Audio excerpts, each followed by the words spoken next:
ఆయనను ఒకవేళ ఎన్‌కౌంటర్ చేయకపోతే ఏమవుతుండే మరి? ఇప్పుడు నాకు తెలిసినంత వరకు అతను లొంగిపోనీకే విజయవాడకు వచ్చిందని అదొకటి ఉంది అన్న. ఓకే. విజయవాడ నుంచి అక్కడ ఉంటున్న వాళ్ళ బిల్డింగ్ మనం చూసాం అన్న, బిల్డింగ్ నుంచి అంతా మనం వాళ్ళందరినీ తీసుకెళ్ళి అక్కడి నుంచి అయితే నాకు తెలిసిన ప్రకారం ఆ బిల్డింగ్ నుంచి తీసుకెళ్లారన్న.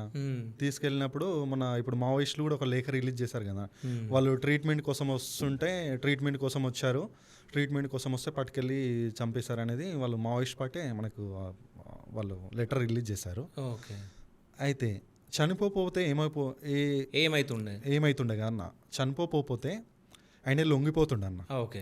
100% లొంగిపోతుండే, ఏదో ఒక కారణం చేత లొంగిపోనో లేకపోతే లొంగిపోనో అది మనకు తెలియదు. ఒకవేళ లొంగిపోతే మాత్రం ఆయన లీగల్గా బయటకు వచ్చేసి అక్కడ పోయి గిరిజనులకు ఇప్పుడు ఈయన మూమెంట్లో కొంచెం తెలివిమంతుడు అయిన అన్న, తెలివిమంతుడు అయి సెంట్రల్ కమిటీ వరకు కూడా ఎదిగిండు.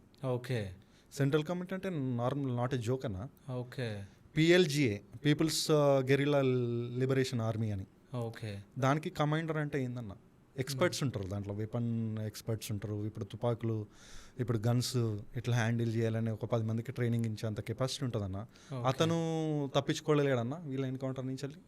అట్లా ఆ విధంగా చూస్తే ఇతను ఒకవేళ బతుకుంటే మాత్రం ఇక్కడికి వెళ్ళి ఆదివాసి పోరాటం చేస్తుండే, ఆ ప్రజల మందుల నుండి ప్రజా సమస్యల మీద బాగా కొట్లాడుతుండే. ఎందుకంటే అభిమానులు ఎక్కువ ఆయనకు, ఆదివాసి ముద్దు బిడ్డ కాబట్టి అలా ఉంటుండే.